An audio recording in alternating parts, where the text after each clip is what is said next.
नमस्कार, मैं डॉक्टर गोपा चक्रवर्ती मेरे चैनल पे आपका स्वागत करती हूँ। हारमोनियम सब लोग बजाना चाहते हैं जो संगीत सीखते हैं। उनको ऐसा लगता है कि अगर हारमोनियम बजाकर गाया जाए तो कितना अच्छा लगता है। आज मैं बात करूँगी कि हारमोनियम के साथ आप किस तरीके से गा सकते हैं। वैसे हारमोनियम के साथ सब कुछ आप गा नहीं सकते हैं। ये मैंने क्यों कहा वो भी मैं बाद में बताती हूँ। देखिए, जब आप संगीत सीखना शुरू करते हैं तो कुछ जगह पर हारमोनियम कंपल्सरी होता है। मतलब अगर आप वोकल सीखना चाहते हैं, मतलब गाना सीखना चाहते हैं, तो वैसे तो हारमोनियम की ज़रूरत नहीं पड़नी चाहिए, क्योंकि हारमोनियम एक इंस्ट्रूमेंट भी है। मतलब एक अलग तरीके से आप हारमोनियम को इंस्ट्रूमेंट की तरह से बजा सकते हैं। पर यहाँ पर मैं बात करूँगी कि आप कब इसके साथ गाते हैं या गाना चाहिए। संगीत शुरू जब हम करते हैं तब हमें सपोर्ट की ज़रूरत पड़ती है। मतलब यूजुअली क्या करते हैं हम लोग, तानपुरा के साथ करते हैं। देखिए, शुरू में ही आपको इतना स्वर ज्ञान तो होता नहीं है, तो स्वर ज्ञान के लिए आपको कुछ ना कुछ आधार चाहिए होता है। तानपुरा थोड़ा हायर वर्जन है। मतलब तानपुरा के साथ गाना आपको बहुत लेटर ऑन स्टेज पे आता है, थोड़ा एडवांस स्टेज पे आता है।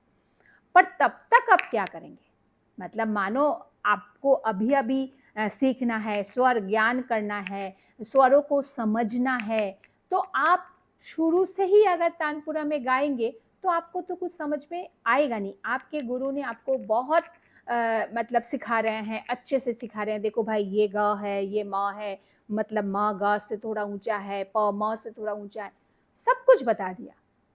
लेकिन वो सही तरीके से जब आप गाते हैं, आप समझ जाते हैं। ये ज़रूर मतलब अच्छी बात होती है कि आप समझ जाते हैं, लेकिन समझना और गाना इसमें बहुत फ़र्क है। आप जब प्रैक्टिकली गाना शुरू करते हैं तब आपको महसूस होता है कि मैं जो चाहता हूँ या चाहती हूँ वो गले से निकल नहीं रहा है। तब आपको हेल्प करता है हारमोनियम। अब हारमोनियम को लोग दो तरीके से बजाते हैं। एक, आपको थोड़ा बहुत ज्ञान है, जैसे मानो आपके जो स्केल है 12 स्वर, आपको मतलब शुद्ध स्वर, कोमल स्वर, तीव्र स्वर आपको आता है, आपको थोड़ा बहुत बजाना आता है। और आप क्या करते हैं कि समझने के लिए, मानो आप राग भोपाली सीख रहे हैं, सारे ग प ध सा हम गाएंगे तो उसका साउंड कैसा है, उसको थोड़ा एक बार बजा लिया, उसके साथ साथ मैच करके गा लिया। ये एक स्टेज है। और एक स्टेज है कैसा, फ्लुएंट।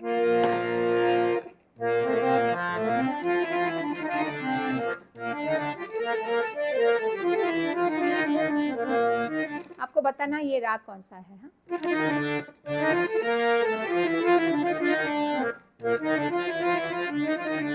ये एक फ्लुएंट बजाना है।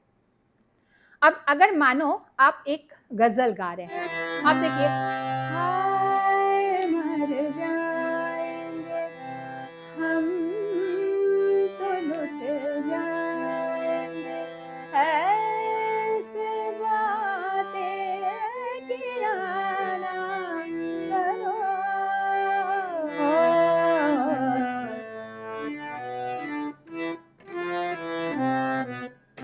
आपको गाना है। अभी ये जो गाना है, ये अगर मैं ऐसा करके बजाऊंगी,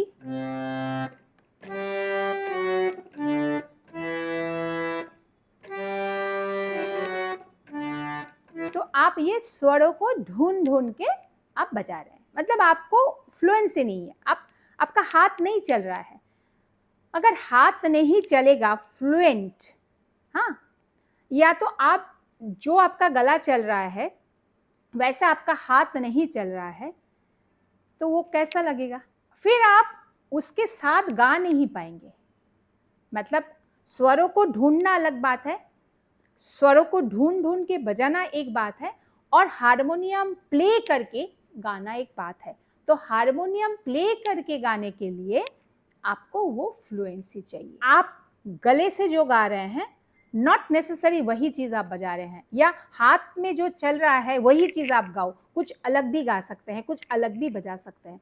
तो उसके लिए ऑब्वियसली बहुत सालों की मेहनत की ज़रूरत है। बचपन से जो बजाते हैं उनका फ्लुएंसी बहुत अच्छा होता है। मैंने बहुत लोगों को देखा है, इवन मैं भी बहुत छोटे मतलब से ही ये बजाती हूँ, इसलिए मुझे इतना सोच सोच के बजाना नहीं पड़ता, मैं बहुत फ्लुएंट हूँ इसमें। कुछ लोगों को ऐसा होता है कि आवाज़ बहुत संगीत उपयोगी नहीं है, मतलब उनको सुर का ज्ञान है, राग का ज्ञान है, या वो बहुत पसंद करते हैं, लेकिन उनके आवाज़ में सुर नहीं है, सुर इतना पक्का नहीं है, तो वो बहुत बेचारे बहुत मायूस हो जाते हैं कि भाई अभी मेरे से तो संगीत होगा नहीं। ऐसी बात नहीं है। अगर आप में ये मतलब कैपेसिटी है, ये टैलेंट है, तो आप कोई ना कोई इंस्ट्रूमेंट ज़रूर बजा सकते हैं। मैं ये किसी को छोटा नहीं कर रही हूँ। जो लोग हारमोनियम, सिर्फ हारमोनियम बजाते हैं, तो उनको ऐसा लगता है कि नहीं नहीं, हारमोनियम भी बहुत एक बहुत अच्छा इंस्ट्रूमेंट है। अच्छा इंस्ट्रूमेंट है, वो मैं मानती हूँ, लेकिन आप सीख सकते हैं। अगर आप चाहो तो आप सीख सकते हैं। पहले आपको डिसाइड करना है कि मुझे हारमोनियम किस तरीके से यूज़ करना है। अभी जो लोग गज़ल गाते हैं, भजन गाते हैं, बड़े कलाकारों की बात करती हूँ, मोस्टली 99.9% लोगों को बहुत अच्छा हारमोनियम प्ले करना आता है। तो क्या होता है कि उनको एक भरा हुआ मतलब साउंड मिलता है। जैसे मानो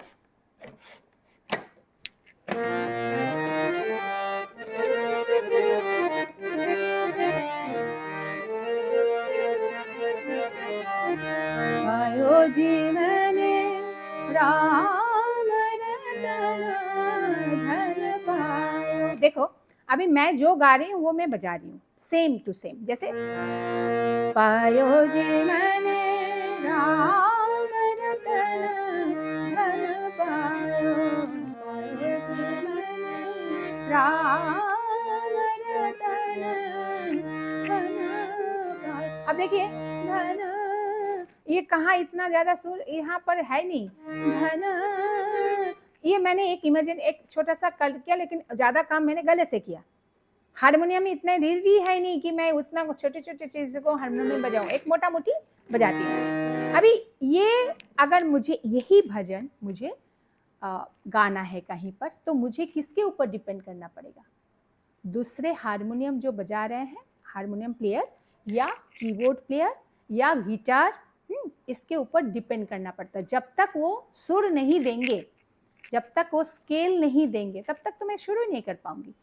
अगर तानपुरा है तो ठीक है, लेकिन बड़े बड़े प्रोग्राम में सिर्फ तो तानपुरा के साथ आप गाएंगे नहीं ना, मतलब आपको तो कहीं कुछ ना कुछ इंस्ट्रूमेंट के मतलब सहारा लेना पड़ेगा। पर आप अगर आपके पास हारमोनियम है, वो आप आराम से कर सकते हैं। मतलब हारमोनियम आपने बजाया, एक सुर को माहौल क्रिएट किया, कोई भी एक पीस बजाया, फिर आपने गाना शुरू किया। एक किसी ने पूछा था कि हारमोनियम और गाना कैसे साथ में करते हैं। कुछ रॉकेट साइंस नहीं है। आप जो गा रहे हैं वो आप बजा रहे हैं। जैसे मानो आप क्लासिकल को लीजिए,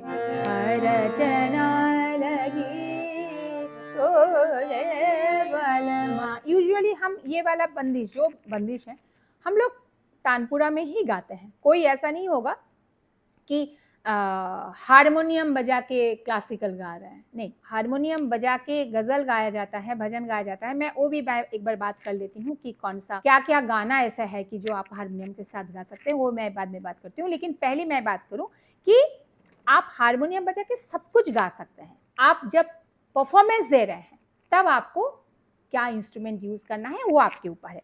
लेकिन जब आप एक मतलब हारमोनियम बजाने के इतना काबिल हो जाते हैं, तो कोई भी गाना आप बजा सकते हैं, कोई भी स्केल में आप बजा सकते हैं। हाँ, अपना स्केल होता है तो थोड़ा सा आपका हाथ वगैरह, उंगली वगैरह अच्छे से चलता है। अदरवाइज दूसरे दूसरे स्केल में आपका बहुत ज़्यादा प्रैक्टिस चाहिए। इतना लोग करते नहीं हैं, उनको लगता है कि हम अपना स्केल में ज़्यादा कंफर्टेबल है।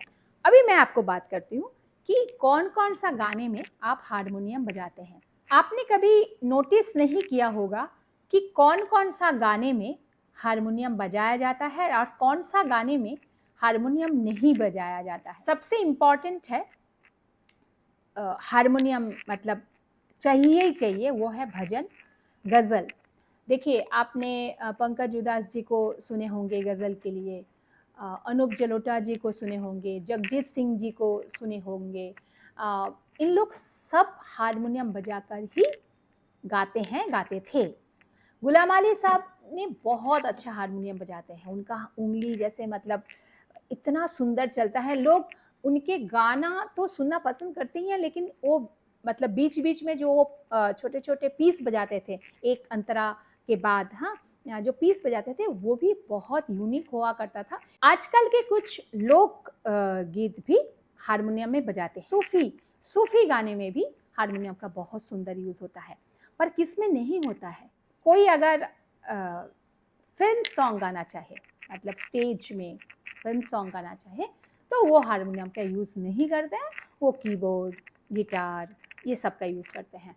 ऑब्वियसली जो हमारे वेस्टर्न म्यूज़िक है उसमें तो हारमोनियम आएगा नहीं। और हमारे भारतीय संगीत में क्लासिकल में जब प्योर क्लासिकल होता है उसमें हारमोनियम बजता है, लेकिन आर्टिस्ट खुद नहीं बजाते हैं। जो आर्टिस्ट खुद हारमोनियम बजा के क्लासिकल गाते हैं उनको लोग थोड़ा नीचा समझते हैं। उनको लगता है कि इनको शायद सुरों में प्रॉब्लम है, इसलिए वो हारमोनियम का सहारा ले रहे हैं।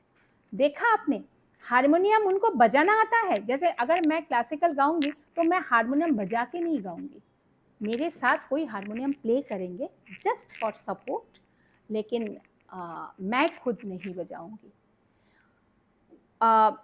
कुछ कुछ लोग बहुत सुंदर ठुमरी, कजरी, टप्पा, चैती, ये जो उपशास्त्रीय गायन है वो हारमोनियम बजा के गाते हैं, लेकिन तो भी लोग उनको क्रिटिसाइज करते हैं। उनको बोलते हैं नहीं वो अच्छा माना नहीं जाता, कोई और बजाएंगे। मतलब आप बहुत सुंदर तरीके से ठुमरी गाइए और उसके साथ बहुत सुंदर तरीके से कोई हारमोनियम प्ले करेंगे या सारंगी प्ले करेंगे।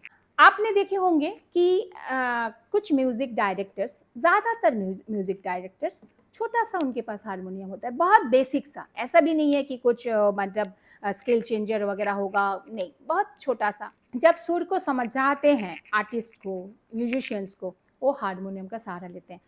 खाली ए आर रहमान साहब कीबोर्ड बजाते हैं क्योंकि उनका उसमें उनका मास्टरी है, तो जिनको भी समझाना होता है वो हारमोनियम बजाना उनको आता है, लेकिन वो मतलब कीबोर्ड का यूज़ करते हैं। तो आपने देखा है कि किस गीतों में, कौन कौन सा गानों में हारमोनियम बजता है और कौन कौन सा गानों में हारमोनियम नहीं बजता है। मुझे जब ऐसे क्वेश्चंस आते हैं, आपका ही क्वेश्चन था ये, तब मुझे लगता है कि आप लोग बहुत डीपली मेरे वीडियोस देखते हैं। ऐसा ही देखते रहिए। अगर आपके मन में भी कोई क्वेश्चन हो तो ज़रूर आप मुझे कमेंट करके बताएंगे, तब ना मैं ऐसा वीडियोस बनाऊंगी।